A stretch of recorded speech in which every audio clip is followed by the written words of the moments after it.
Relations and functions, తర్వాత trigonometry part, తర్వాత వచ్చేటప్పటికల్లా sequence in series, అదే మోడల్లో మీకు క్వశ్చన్స్ ని లిస్ట్ అవుట్ చేసి ఇచ్చాను. ఓవరాల్ గా మీకు ఒక 20 to 25 క్వశ్చన్స్ ఇచ్చాను. వీటిని జాగ్రత్తగా చూసుకోండి. Now one by one functions నుంచి చూద్దాం. చూడండి, ఫంక్షన్స్ లో మీకు తీసుకున్నట్టయితే ఫస్ట్ 3 ప్రాబ్లమ్స్ మీకు ఫంక్షన్స్ నుంచి ఇచ్చాను. దీనిలో వచ్చేటప్పటికల్లా ఎఫ్ అనేది జి అనేది 2 ఫంక్షన్స్ ని డిఫైన్ చేశాము. అయితే దాని నుంచి ఎఫ్ ప్లస్ జి ఎంత, ఎఫ్ మైనస్ జి ఎంత, 2f ప్లస్ 4g ఎంత, ఎఫ్ ప్లస్ 4 ఎంత, ఎఫ్ ఇంటూ జి ఎంత, ఎఫ్ బై జి ఎంత. ఓకేనా? ఫంక్షన్స్ లో మనకు ఆల్రెడీ తెలుసు, 2 ఫంక్షన్స్ ని డిఫైన్ చేసినప్పుడు వాటిల్లో మనం ఎడిషన్, సబ్ట్రాక్షన్, మల్టిప్లికేషన్, డివిజన్ ఏదైనా అప్లై చేయాలి అంటే ముందు దాని యొక్క డొమైన్ దాన్ని కనుక్కోవాలి. సో ముందు దాని యొక్క డొమైన్ సెట్ ని కనుక్కోండి, హెన్స్ అవి ఫైండ్ అవుట్ చేయండి. చాలా ఈజీ క్వశ్చన్. ఓకేనా? అదే ప్యాటర్న్ లో మీకు రెండో క్వశ్చన్ కూడా, కాకపోతే ఇక్కడ పైన దానిలో కరస్పాండింగ్ రిలేషన్ ఏ సెట్ నుంచి ఏ సెట్ కున్న రిలేషన్స్, డొమైన్స్, కోడొమైన్స్ ఇస్తే రెండో దానిలో వచ్చేటప్పటికల్లా నేను దాని యొక్క ఫంక్షన్ ఇచ్చాను. That is f of x ఏమో x square, g of x ఏమో మాడ్యులస్ ఆఫ్ ఎక్స్ అయినట్టయితే మళ్ళీ దాంట్లో f plus g, f minus g, f into g, 2f ఇలా ఫైండ్ అవుట్ చేయాలి. ఈ రెండిట్లో ఒకటి కంపల్సరీగా వస్తుంది. ఓకేనా? లేదు దీనిలోనే రెండో పద్ధతి వచ్చేటప్పటికల్లా ఒక ఫంక్షన్ ని డిఫైన్ చేశారు బేస్డ్ అపాన్ 3 కండిషన్స్. అది ఎక్కడి నుంచి ఎక్కడి దాకా డిఫైన్ అయిందో దాన్ని బేస్ చేసుకుని అయితే దాని నుంచి ఈ పాసిబుల్ వాల్యూస్ ని ఫైండ్ అవుట్ చేయాలి. కాబట్టి ఫంక్షన్స్ చాప్టర్ నుంచి ఈ మూడిట్లో కంపల్సరీగా ఒక క్వశ్చన్ వస్తుంది. ఓకేనా? దీనిలో మనం ఉన్న 3 మోడల్స్ ని కూడా జాగ్రత్తగా కవర్ చేసాం. ఒక్కొక్క క్వశ్చన్ ని ప్రాపర్లీ చూసుకోండి. ఈ 3 మోడల్స్ ని జాగ్రత్తగా చూసుకోండి. ఓకేనా? అండ్ వీటిల్లో ఉండే మోడల్ ప్రాబ్లమ్స్ ని జాగ్రత్తగా ప్రాక్టీస్ చేసుకోండి. నెక్స్ట్ దానికి వెళ్తున్నాను. చూడండి, ట్రిగ్నోమెట్రిక్ ఫంక్షన్స్. మీకు ట్రిగ్నోమెట్రిక్ ఫంక్షన్స్ నుంచి trigonometric basic ratios, compound angles, multiple angles and వాటి యొక్క ఐడెంటిటీస్ యొక్క ప్రూఫ్, అది మాత్రమే మీకు ఈ సంవత్సరం సిలబస్ లో ఉంది. కాబట్టి జాగ్రత్తగా ప్రాక్టీస్ చేసుకోండి. ఓకేనా? దాంట్లో ప్రూఫ్, దానిలో ఉన్న ఫస్ట్ ఐడెంటిటీ కనుక తీసుకున్నట్టయితే cot 4x into sin 5x plus sin 3x అయితే దాన్ని cot x into sin 5x minus sin 3x అని ప్రూవ్ చేయమంటున్నాడు. కాబట్టి ఈ క్వశ్చన్ ని మీరు జాగ్రత్తగా చూసుకోండి ఐడెంటిటీ యొక్క ప్రూఫ్స్ లో. హాయ్ నాన్న, ఎలా ఉన్నారు? Welcome to Kasim sir classes online app. మీకు ఈ యాప్ ద్వారా మీరు చదువుకుంటున్న 10th క్లాస్ కానివ్వచ్చు, లేదా ఇంటర్మీడియట్ కానివ్వచ్చు, బోర్డ్ ఎగ్జామ్స్ దానికి, దాంతో పాటు ఆబ్జెక్టివ్ ఎగ్జామ్స్ వచ్చేటప్పటికల్లా ఐఐటి మెయిన్స్ లేదా నీట్, ఎఫ్సెట్ కి సంబంధించిన క్లాసెస్ అన్ని కూడా రికార్డెడ్ క్లాసెస్ ఫామ్ లో విత్ కంప్లీట్ స్టడీ మెటీరియల్ తో పాటు దీంట్లో మీకు అందించడం జరుగుతుంది. ప్రతి సబ్జెక్ట్ లో ప్రతి చాప్టర్ కి సంబంధించిన డెమో క్లాస్ ఎలా ఉండబోతుంది అనేది మీకు ముందుగానే తెలియాలి అనే ఉద్దేశంతో దాని క్లాస్ డెమో క్లాస్ ఇవ్వడం జరుగుతుంది. దాన్ని క్లియర్ కట్ గా చూసుకోండి. అండ్ ఆ కంటెంట్ చెప్పే పద్ధతి అండ్ మీకు ఎక్స్ప్లెయిన్ చేస్తున్న పద్ధతి ఇవి నచ్చితేనే క్లాసెస్ లోకి ఎన్రోల్ అవ్వండి. ఓకేనా? రెండోది, కోర్స్ స్ట్రక్చర్ లోకి ఎన్రోల్ అయ్యే ముందు ఈ పాయింట్స్ ని జాగ్రత్తగా గుర్తుపెట్టుకోండి. దీంట్లో మీకు కంప్లీట్ ప్రతి చాప్టర్ కి సంబంధించిన రికార్డెడ్ క్లాసెస్, దానికి సంబంధించిన important questions, guest questions, most probable questions, దానికి సంబంధించిన వీడియో క్లాసెస్, నెక్స్ట్ దానికి సంబంధించిన corresponding PDFs, study materials, handwritten, నా చేతులారా నేను రాసిన షార్ట్ కట్ హ్యాండ్ మెటీరియల్, దీంతో పాటు ఎడిషనల్ ఏవేవైతే కావాలో అవన్నీ కూడా వీటిల్లో అందించడం జరుగుతుంది. దాంతో పాటు చాట్ బోర్డ్ సిస్టమ్ ద్వారా మీకు వచ్చే ప్రతి డౌట్ ని క్లియర్ కట్ గా ముందుగానే గ్రహించి దాన్ని ఎక్స్ప్లెయిన్ చేయడం జరుగుతుంది. కాబట్టి మీ డౌట్స్ అన్నిటిని కూడా వాటిల్లో క్లారిఫై చేసుకోవచ్చు. ఓకేనా? సో ఈ విధంగా నేను చెప్పే క్లాసెస్ అన్ని కూడా రికార్డెడ్ క్లాసెస్ అన్ని ప్రాపర్లీ వింటూ ఒక డే టు డే షెడ్యూల్లో దీన్ని కంప్లీట్ చేసుకుంటూ మీరు ముందుకు సాగాలి అనుకుంటే కనుక డెఫినెట్లీ ఈ క్లాసెస్ ని ఎన్రోల్ చేసుకోండి. అండ్ మళ్ళీ చెప్తున్నాను, దీంట్లో ఏ చాప్టర్ కి సంబంధించి ఏ టాపిక్ కూడా మిస్ అవ్వకుండా, ఒకవేళ మిస్ అయితే కనుక దాన్ని మళ్ళీ రికార్డ్ చేసి అప్లోడ్ చేయడంతో పాటు ప్రతి క్లాస్ యొక్క ప్రతి పాయింట్ ఇందులో డిస్కస్ చేయడం జరుగుతుంది ఇన్ డెప్త్. దాంతో పాటు ప్రాక్టీస్ ప్రాబ్లమ్స్, ప్రాక్టీస్ క్వశ్చన్స్ వీటన్నిటిని కంప్లీట్ చేసుకుంటూనే క్లాసెస్ లో ముందుకు వెళ్ళడం జరుగుతుంది. ఓకేనా? రెండోది, చాప్టర్ వైజ్ వచ్చేటప్పటికల్లా మీకు వీక్లీ ఒక చాప్టర్ అప్లోడ్ చేయడం జరుగుతుంది for every standard and every subject కి సంబంధించి. దానికి సంబంధించిన క్లాసెస్ అన్ని కూడా 30 to 45 minutes, అంటే అంతకంటే ఎక్కువ ఉంటే మళ్ళీ మీరు డివియేట్ అయ్యే ఛాన్సెస్ ఉంది కాబట్టి సో ఎటువంటి బోర్ కొట్టకుండా ప్రశాంతంగా క్లాసెస్ వినుకుంటూ ప్రశాంతంగా మీరు చదువుకునే విధంగా ఆల్మోస్ట్ 30 to 45 minutes మాత్రమే క్లాస్ ఉండేలాగా ఏ పార్ట్ కా part heading to heading topic to topic divide చేసుకుంటూ వీటిల్లో క్లాసెస్ ని అప్లోడ్ చేయడం జరుగుతుంది. ఓకేనా? కాబట్టి దానికి సంబంధించిన డెమో క్లాసెస్ చూసుకోండి, అవి నచ్చితేనే కోర్సులోకి ఎన్రోల్ అవ్వండి. రెండోది ఫీ స్ట్రక్చర్ వచ్చేటప్పటికల్లా మీకు ఇయర్ మొత్తం ఈ కోర్సును అందించడం జరుగుతుంది. కాబట్టి సపోజ్ మీరు ఇంటర్మీడియట్ చదువుతున్నారు, ఇంటర్మీడియట్ లో మ్యాథ్స్ సంబంధించి మీకు కోర్స్ కావాలి, దానికి సంబంధించి కంప్లీట్ 1 year కోర్స్ రేపొద్దున నీ బోర్డ్ ఎగ్జామ్స్ ఆబ్జెక్టివ్ ఎగ్జామ్స్ అయిపోయేదాకా కూడా ఈ కోర్స్ నీకు అవైలబుల్ ఉంటుంది. క్లాసెస్ అన్ని కూడా ఎవ్రీ వీక్ అప్లోడ్ అవుతూనే ఉంటాయి. క్లారిటీ వచ్చిందా? ఇలా ఈ క్లాసెస్ లో ఎన్రోల్ అవ్వాలి అనుకుంటే కనుక దానికి సంబంధించిన లింక్స్ డిస్క్రిప్షన్స్ అన్ని కూడా మీకు కింద డిస్క్రిప్షన్ లో ఇవ్వడం జరిగింది. ఎంత ఉంటుంది ఏంటనేది దానిలో ఎన్రోల్ అయ్యి ఈ క్లాసెస్ లో మీరు ముందుకు వెళ్ళొచ్చు. ఓకేనా? దానికి సంబంధించి ఏమైనా డౌట్స్ ఉన్నా ఏమైనా క్వెరీస్ ఉన్నా దానికి సంబంధించిన కాంటాక్ట్ నెంబర్స్ ఛానల్స్ యొక్క లింక్స్ ఇవన్నీ కూడా ప్రొవైడ్ చేయడం జరిగింది. అవన్నీ కూడా జాగ్రత్తగా చూసుకుంటూ ఛానల్లోకి ఎన్రోల్ అవ్వండి. All the best. అలాగే అదే ట్రిగ్నామెట్రీ నుంచి నెక్స్ట్ ఇంకో ప్రాబ్లం చూడండి. దానిలో కూడా sin x plus sin 3x 5x plus 7x that is odd multiple angles యొక్క సమ్మేషన్ ఇచ్చాను. అయితే దాన్ని 4 into cos x cos 2x plus sin 4x అని ప్రూవ్ చేయాలి. అండ్ దీనిలో మీకు ఈ మోడల్లో 2 ప్రాబ్లమ్స్ ఇచ్చాను చూడండి. ఇక్కడ ఒక్కొక్క దాని యొక్క వెయిటేజ్ 4 మార్క్స్. సో దానికో 4 దీనికో 4 రెండు మొత్తం కలిపి మీకు 8 మార్క్స్ కి క్వశ్చన్ వస్తుంది. క్లియరా? నెక్స్ట్ దానిలోకి వెళ్దాం. అలాగే మూడో ప్రాబ్లం చూడండి. In terms of cot x లో ఒకటి కాస్ ఎక్స్ లో ఒకటి రెండు ఇచ్చాను. ఈ మోడల్స్ ని జాగ్రత్తగా ప్రాక్టీస్ చేసుకోండి. వీటిల్లోంచి కంపల్సరీగా ఒక క్వశ్చన్ వస్తుంది మీకు. క్లియరా? నెక్స్ట్ చాప్టర్ ట్రిగ్నామెట్రిక్ ఫంక్షన్స్ అయిపోగానే మూడో చాప్టర్ సీక్వెన్స్ అండ్ సిరీస్. కాబట్టి 7, 8, 9 క్వశ్చన్స్ మీకు సీక్వెన్స్ అండ్ సిరీస్ నుంచి ఇచ్చాం. వాటిల్లో ఫస్ట్ వచ్చేటప్పటికల్లా it is a repeated one. Common గా అడిగేది సమ్ ఆఫ్ ఏ సిరీస్ ని ఫైండ్ అవుట్ చేయమంటాడు. దీని మీద ఒక క్వశ్చన్ కంపల్సరీగా ఎక్స్పెక్ట్ చేయొచ్చు. దీనిలో ముందుగా మీరు n టర్మ్స్ ని డిఫైన్ చేశాడు కాబట్టి ముందు ఎంత టైం ఎంత అవుతుందో ఫైండ్ అవుట్ చేసుకుని తర్వాత దాని యొక్క SN value that is some of the series SN ఎంత అవుతుందో ఫైండ్ అవుట్ చేయాలి. యాక్చువల్లీ మీకు దీని మీద ఇంత ముందు చాప్టర్ కనుక తీసుకున్నట్టయితే 1A 1B క్లాసిఫికేషన్ లో లాస్ట్ ఇయర్ దాకా మ్యాథమెటికల్ ఇండక్షన్ అనే చాప్టర్ ఉండేది. ఇదే దానిలో లిమిటెడ్ సిలబస్ లో ప్రూవ్ చేసేవాళ్ళం. అండ్ అదే చాప్టర్ ఇప్పుడు సీక్వెన్స్ అండ్ సిరీస్ కింద వచ్చింది. అదే దానిలో మీన్ మీద కనుక తీసుకున్నట్టయితే arithmetic mean geometrical mean base అయ్యి ఈ టైప్ ఆఫ్ ప్రాబ్లమ్స్ మీకు రిపీటెడ్లీ ఇస్తూ ఉంటాడు. చూసుకోండి.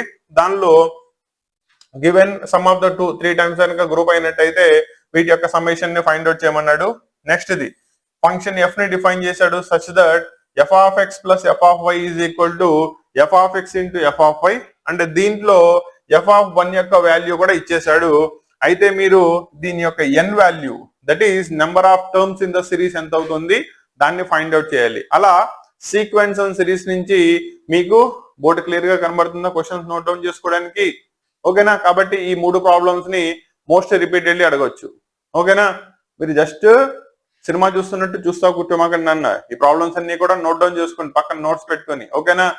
అండ్ వాటిని ప్రాపర్లీ ప్రాక్టీస్ చేసుకోండి. మీకు ఇవ్వడం కూడా మీరు రాసుకుని, నేను ర్యాండమ్లీ చాప్టర్స్ ఇచ్చాను అనుకోండి, ఏ చాప్టర్ నుంచి ఎలా చేస్తున్నారు ఏ మోడల్లో ప్రాబ్లమ్స్ వస్తున్నాయి మీకు తెలియదు. అందుకని ఏం చేశాను, మీకు ఇచ్చేటప్పుడు కూడా బోర్డు మోడల్ పేపర్ ఎలా అయితే రిలీజ్ చేసిందో అదే దానిలో ప్రతి చాప్టర్ నుంచి ఒక 3 క్వశ్చన్స్ ని సెట్ కింద తీసి మీకు సెపరేట్ గా ఇచ్చాను. సో దట్ ఇందులో మీకు ప్రతి మోడల్ కవర్ అవ్వాలి. అండ్ ఈ చాప్టర్ నువ్వు ప్రిపేర్ అవ్వయావు అంటే దాని నుంచి వచ్చే క్వశ్చన్ ని మిస్ అవ్వనేకూడదు, కంపల్సరీ రాయగలగాలి.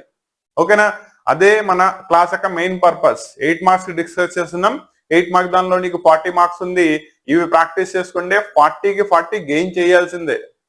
అర్థమైందా? కాబట్టి దీన్ని దృష్టిలో పెట్టుకుని క్లాసెస్ ని వినండి అండ్ సైమల్టేనియస్లీ నోట్స్ ని ప్రిపేర్ చేసుకోండి. ఈ ప్రాబ్లమ్స్ ని అర్థం చేసుకోవడంలో కానీ సాల్వ్ చేయడంలో కానీ కాన్సెప్ట్ లో కానీ ఎక్కడైనా డౌట్ ఉంటే ఎటువంటి మొహమాటం లేకుండా కామెంట్ లో తెలియజేయండి, ప్రాబ్లం ఏం లేదు. ఓకేనా? స్టూడెంట్స్ చాలా మంది ఏమైతే నాకు మ్యాథ్స్ లో 100 out of 100 కావాలని పెట్టుకుంటున్నారు. ప్రిపేర్ అయ్యేటప్పుడు మాత్రం ఈ చిన్న పుస్తకాలు ఏది లాస్ట్ లో రిలీజ్ అయ్యేవి ఇంపార్టెంట్ క్వశ్చన్స్ లిస్ట్ ఇచ్చే క్వశ్చన్స్ అంటే ఈ బుల్లెట్ అని సంథింగ్ అలాంటి పుస్తకాలని ప్రిపేర్ అవుతున్నారు.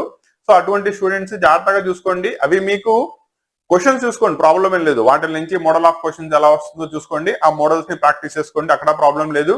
కానీ అది సాల్వ్ చేసిన మెథడ్ ఏదైతే ఉంటుందో దాని మీద డిపెండ్ అవ్వమాకండి. ఓకేనా? ఫర్ అన్ ఎగ్జాంపుల్, మీకు నేను చూసాను రీసెంట్లీ అటువంటి పుస్తకాల్లో నేను చూస్తే 3 పాయింట్స్ ఇచ్చేసి ఈక్వేషన్ ఆఫ్ సర్కిల్ ని ఫైండ్ అవుట్ చేయమన్నప్పుడు SA is equal to SB is equal to SC అవుతుందని రాసేసి స్క్వేరింగ్ ఆన్ బోత్ సైడ్స్ చేసి ఈక్వేషన్ తీసుకొచ్చాడు. ఓకేనా? అది మీకు టెక్స్ట్ బుక్ లో ప్రిస్క్రైబ్ చేసిన మెథడ్ కాదు. అండ్ ఆ మెథడ్ లో కనుక చేసినట్టయితే బోర్డ్ మోడల్ దానిలో, దట్ ఈస్ రేపొద్దున మీ పేపర్ ని ఎవాల్యుయేషన్ చేసేటప్పుడు ఇర్రెలవెంట్ డేటా అని రాసేసి ఆ క్వశ్చన్ కి ఎటువంటి మార్క్స్ ని అలాట్ చేయరు, చేతులారా మార్క్స్ ని లాస్ చేసుకున్న వాళ్ళు అవుతారు. కాబట్టి దీన్ని జాగ్రత్తగా గుర్తుపెట్టుకోండి. ఓకేనా? 3 పాయింట్ ఇస్తే ఈక్వేషన్ ఆఫ్ సర్కిల్ ని ఎలా ఫైండ్ అవుట్ చేయాలి? ఒకటి, స్టాండర్డ్ ఫామ్ లో కనుక రాసుకున్నట్టయితే S is equal to x square plus y square plus 2gx plus 2fy plus c is equal to 0 అవుతుందని రాసి ఒక్కో పాయింట్ ద్వారా పాస్ అవుతుంది కాబట్టి కరస్పాండింగ్ జిఎఫ్సి లో ఈక్వేషన్స్ కనుక్కొని వాటి వాల్యూస్ కనుక్కొని రిటర్న్ సబ్స్టిట్యూట్ చేస్తే మీకు ఈక్వేషన్ ఆఫ్ సర్కిల్ రావాలి. ఇది ఒక పద్ధతి.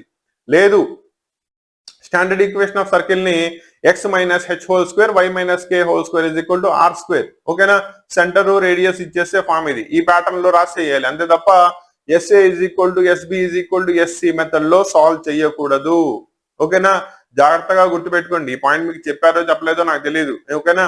మీ క్లాస్ నేను ఎక్స్ప్లెయిన్ చేస్తున్నాను కాబట్టి ఇది నా బాధ్యత కాబట్టి నేను మీకు చెప్తున్నా.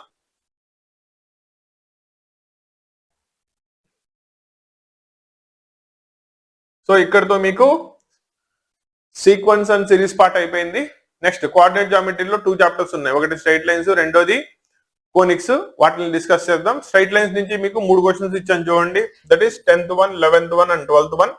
వీటిల్లో కనుక తీసుకున్నట్టయితే ఫస్ట్ ది ఒక పాయింట్ ద్వారా లైన్ పాస్ అవుతుంది at an angle of 3π/4 and ఇది రెండో line x plus y minus 7 is equal to 0 అనే దాన్ని పి ద్వారా పాస్ అవుతా ఉన్నట్టయితే ఆ పీకి క్యూకి మధ్యలో ఉన్న డిస్టెన్స్ ని ఫైండ్ అవుట్ చేయమన్నాడు. మోస్ట్ ఇంపార్టెంట్ మోడల్ కాబట్టి ఈ సంవత్సరం అడిగితే దీని మీద క్వశ్చన్ కంపల్సరీ దిగిపోద్ది. అండ్ దానిలో మీకు టెక్స్ట్ బుక్ లో ఉన్న 2 ప్రాబ్లమ్స్ ని నేను కవర్ చేసి ఇచ్చాను కాబట్టి జాగ్రత్తగా చూసుకోండి. నెక్స్ట్ ఇది కనుక తీసుకున్నట్టయితే మీకు ఇక్కడ 2 లైన్స్ ఇచ్చేసాను అండ్ రెండింటి యొక్క బైసెక్షన్ పాయింట్ వచ్చేటప్పటికల్లా 1,5 ఉంది. అయితే ఆ కరస్పాండింగ్ లైన్ యొక్క ఈక్వేషన్ ని ఫైండ్ అవుట్ చేయమని చెప్పాను. ఓకేనా? సో ఈ 3 మోడల్ ప్రాబ్లమ్స్ స్ట్రైట్ లైన్స్ నుంచి one of the most important models. Next conics కనుక తీసుకున్నట్టయితే జాగ్రత్తగా చూసుకోండి. ఫస్ట్ ఈక్వేషన్ ఆఫ్ సర్కిల్ ని ఫైండ్ అవుట్ చేయాలి. 1, 2 సెంటర్ దీని మీద ఉంది. లేదు, ఈక్వేషన్ ఆఫ్ సర్కిల్ ని ఫైండ్ అవుట్ చేయాలి. 3 పాయింట్ ద్వారా పాస్ అవుతుంది. ఆ మోడల్ లో మీకు 2 క్వశ్చన్స్ ఇచ్చాను కాబట్టి 13th, 14th, 15th కోనిక్స్ లో సర్కిల్ నుంచి వచ్చే క్వశ్చన్స్. క్లియరా?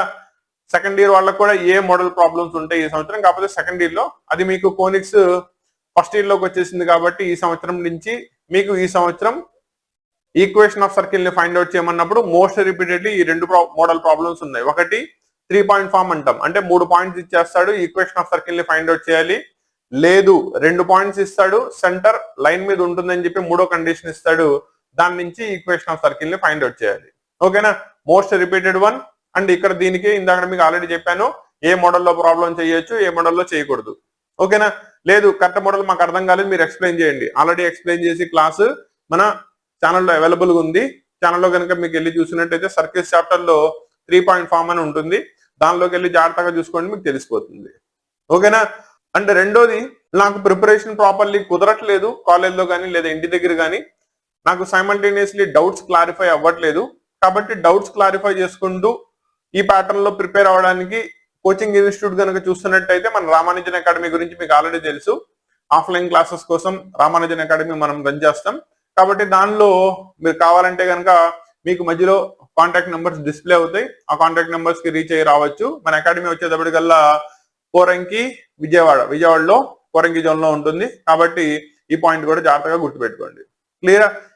ఇక్కడ దాకా మనకి 8 మార్క్స్ కోఆర్డినేట్ జామెట్రీ కూడా డిస్కస్ చేసాం. ఇంకా లాస్ట్ లో వచ్చేటప్పటికల్లా క్యాలిక్యులస్ లో limits and continuity chapter 1, next statistical data and analysis లో వచ్చేటప్పటికల్లా స్టాటిస్టిక్స్ అండ్ ప్రాబబిలిటీ, దాని నుంచి ఏం క్వశ్చన్స్ చూడాలో కూడా ఒకసారి క్లియర్ కట్ గా చూసుకుందాం. చూడండి,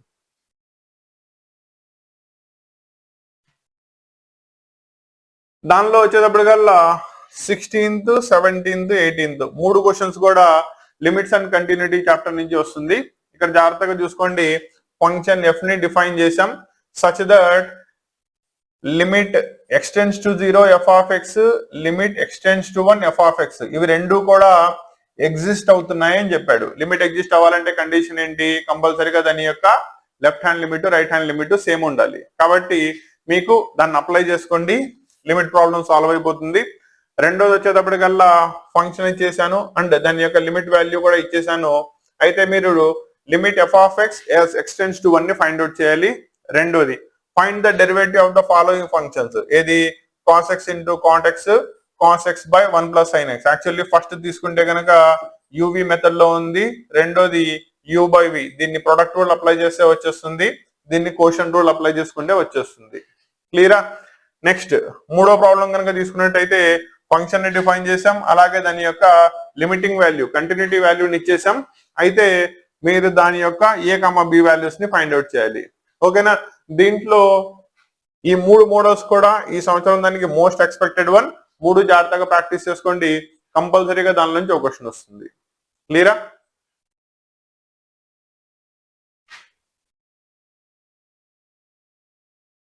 నెక్స్ట్ 19th and 20 ఈ రెండు క్వశ్చన్స్ కనుక చూసుకున్నట్టయితే స్టాటిస్టిక్స్ నుంచి, స్టాటిస్టికల్ డేటా అండ్ అనాలిసిస్ లో స్టాటిస్టిక్స్ పార్ట్ నుంచి కనుక తీసుకున్నట్టయితే ఫస్ట్ దానిలో మీన్ కనుక్కోవాలి, వేరియన్స్ కనుక్కోవాలి, స్టాండర్డ్ డివియేషన్ కనుక్కోవాలి. చెప్పాను కదా ఆల్రెడీ మీకు వీటి మీద ఎక్కువ మోడల్స్ ఉంటాయి. వేరే రెండో గణలో కనుక తీసుకున్నట్టయితే స్టాండర్డ్ డివియేషన్ ని ఫైండ్ అవుట్ చేయాలి, మీన్ డివియేషన్ కనుక్కోవాలి. ఓకేనా? కాబట్టి ఇందులో స్టాటిస్టిక్స్ లో కన్స్ట్రక్షన్ ఆఫ్ టేబుల్ ఒకటే ఇంపార్టెంట్. అండ్ రెండోది దీంట్లో ఇక్కడ పాయింట్ చెప్తాను, జాగ్రత్త గుర్తుపెట్టుకోండి. మిమ్మల్ని మీన్ ఫైండ్ అవుట్ చేయమన్నప్పుడు మీన్ ని ఫైండ్ అవుట్ చేయడానికి మీకు 3 మెథడ్స్ ఉన్నాయి. Direct method, assumed value method, step deviation method. కాబట్టి మీకు స్టెప్ డివియేషన్ మెథడ్ అని మెన్షన్ చేసినా చేయకపోయినా కంపల్సరీగా ప్రాబ్లమ్ ని స్టెప్ డివియేషన్ మెథడ్ లోనే చేయండి. సో దట్ అలా చేస్తే మీకు టేబుల్ లెందీగా కనబడుతుంది, 8 మార్క్స్ కి 8 మార్క్స్ ఈజీగా పడతాయి. అండ్ మనం డైరెక్ట్ మెథడ్ నుంచి అస్యూమ్ నుంచి డివియేషన్ వచ్చేటప్పటికల్లా డేటా యొక్క న్యూమెరికల్ వాల్యూస్ తగ్గుతాయి. కాబట్టి మీకు ప్రాబ్లమ్స్ కూడా తప్పులు పోకుండా సాల్వ్ చేసుకునే ఛాన్సెస్ ఎక్కువగా ఉంటుంది. కాకనే ఓకేనా? కాబట్టి దీన్ని దృష్టిలో పెట్టుకోండి. నెక్స్ట్ మూడో ప్రాబ్లం కూడా సేమ్, మీన్ ని ఫైండ్ అవుట్ చేయాలి, variance and standard deviation find out చేయాలి ఫర్ ద గివెన్ డేటా. అయిపోయిందా?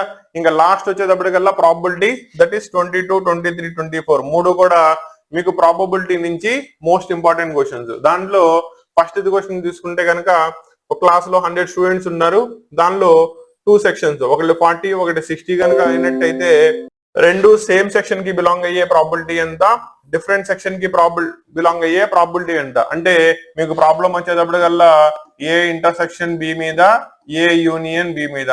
సింపుల్ లాజిక్, ఈ మాటికి స్టూడెంట్ కి అర్థం అయ్యే ఉండాలి. క్లియరా? రెండోది 23rd, 24th ప్రాబ్లం కూడా సేమ్, కాకపోతే దీనిలో లాస్ట్ ప్రాబ్లం చూసుకోండి కార్డ్స్ మీద. కార్డ్స్ మీద మీకు మోస్ట్ రిపీటెడ్లీ క్వశ్చన్స్ అడుగుతున్నాడు. కాబట్టి డెక్ ఆఫ్ కార్డ్స్ ఎలా ఉంటాయి, దానిలో కలర్ ని బట్టి 26 క్లాసిఫికేషన్ ఎలా చేస్తారు, అండ్ ప్రతి 26 లోను 13 సెట్ ఎలా ఉంటుంది, దానిలో నెంబర్ కార్డ్స్ ఏవి, ఫేస్ కార్డ్స్ ఏవి, ఆల్ఫాబెట్స్ కార్డ్స్ ఏవి, కింగ్, క్వీన్, జాక్ ఎన్ని ఉంటాయి, ఇవన్నీ కూడా ఒకసారి కాంపోజిషన్ చూసుకోండి. ఒక క్వశ్చన్ కంపల్సరీగా ఎక్స్పెక్ట్ చేయొచ్చు. ఒకవేళ దీనిలో 8 మార్క్స్ దానిలో రాకపోతే 4 మార్క్స్, 2 మార్క్స్, 1 మార్క్స్ లో కంపల్సరీ కనబడుతుంది. దీన్ని జాగ్రత్తగా మైండ్ లో పెట్టుకోండి. క్లియరా? బోర్డ్ మోడల్ ప్యాటర్న్ లోనే ఫంక్షన్స్ నుంచి స్టార్ట్ చేసుకున్నట్టయితే ప్రాబబిలిటీ దాకా ఆ 24 క్వశ్చన్స్ ని 8 మార్క్స్ కోసం జాగ్రత్తగా ప్రాక్టీస్ చేసుకోండి. నీకు అట్లీస్ట్ 50 మార్క్స్ గెయిన్ చేసుకునే విధంగా అండ్ అబోవ్ గెయిన్ చేసుకునే విధంగా వీటిల్లో ఏ చాప్టర్స్ చూసుకోవాలో కూడా చెప్పాను. వాటి మీద కూడా జాగ్రత్తగా కాన్సన్ట్రేట్ చేయండి. లాస్ట్ లో వచ్చేటప్పటికల్లా మీకు ఆల్రెడీ ఈ క్వశ్చన్స్ చూసే ఉంటారు. యాక్చువల్లీ నేను విడిగా ఇవ్వలేదు, బోర్డ్ మోడల్ పేపర్ క్వశ్చన్స్ చెప్పాను కదా. ఆల్రెడీ ఈ సంవత్సరం ఆంధ్రప్రదేశ్ బోర్డు రిలీజ్ చేసిన మోడల్ పేపర్స్, దానిలో నుంచే క్వశ్చన్స్ ఇచ్చాను. మీకు ఆల్రెడీ బోర్డ్ మోడల్ పేపర్ దగ్గర ఉంటే పర్లేదు, లేకపోతే కనుక ఆ క్వశ్చన్స్ అన్ని కూడా ఒకసారి చూసుకుంటారని చెప్పి మీకు విడిగా క్వశ్చన్స్ ఇచ్చాను. వీటిని కూడా ఒకసారి జాగ్రత్తగా చూసుకోండి. సో ఓవరాల్ గా ఈ సంవత్సరం గెస్ట్ పేపర్స్ అనుకున్నా, మోడల్ పేపర్స్ అనుకున్నా, మోస్ట్ ప్రాబబుల్ క్వశ్చన్స్ అనుకున్నా, లేదు నేను పేపర్ లీక్ చేసేసాను అనుకున్నా ప్రాబ్లం ఏం లేదు. మీకు ఈ సంవత్సరం ఇంటర్మీడియట్ ఫస్ట్ ఇయర్ లో most expected questions from mathematics 8 marks దానికి ఇవి. కాబట్టి వీటిని జాగ్రత్తగా ప్రాక్టీస్ చేసుకోండి. అండ్ డౌట్స్ వస్తే కనుక తెలియజేయండి, ప్రాబ్లం ఏం లేదు. అండ్ మీరు అడిగిన ప్రతి డౌట్ కి నేను మోస్ట్లీ 99% ఆన్సర్ ఇవ్వడానికి ట్రై చేస్తున్నాను. 8 మార్క్స్ క్వశ్చన్స్ ఈ రోజుతో అయిపోయింది కాబట్టి next 4 marks 2 marks multiple choice ఏం చూసుకోవాలి నెక్స్ట్ క్లాసెస్ లో డిస్కస్ చేస్తాం. ఓకేనా? అండ్ ఇది మన మ్యాథమెటిక్స్ సెక్షన్. ఇది అయిపోయిన తర్వాత physics and chemistry next upload చేయడం జరుగుతుంది. సాంస్క్రిట్ కి సంబంధించిన క్లాసెస్ అన్ని కూడా మన ఛానల్లో ఆల్రెడీ అప్లోడ్ చేస్తున్నాయి. ఇప్పుడు దాకా చూడకపోతే కనుక డెఫినెట్లీ రిఫర్ చేసుకోండి. Intermediate first year student marks loss అవ్వకూడదు, మన వంతు మనం కుదిరినంత వరకు ఆ స్టూడెంట్ కి సపోర్ట్ చేయాలనే ఉద్దేశంతోనే ఈ క్లాసెస్ అన్ని కూడా అప్లోడ్ చేయడం జరుగుతుంది. సో మేము పడుతున్న ఈ కష్టం కానీ ఎఫర్ట్స్ కానీ వర్ది అనిపిస్తే సార్ నా కోసం ఇంత చేస్తున్నారు కదా కాబట్టి సార్ కి క్లాసెస్ ఛానల్ ని రికమెండ్ చేద్దాం, లేదు సార్ చెప్తున్న క్లాసెస్ కు లైక్ కొడదాం అనుకుంటే కనుక మీ choice. All the best. Next class session లో మళ్ళీ కలుస్తాం.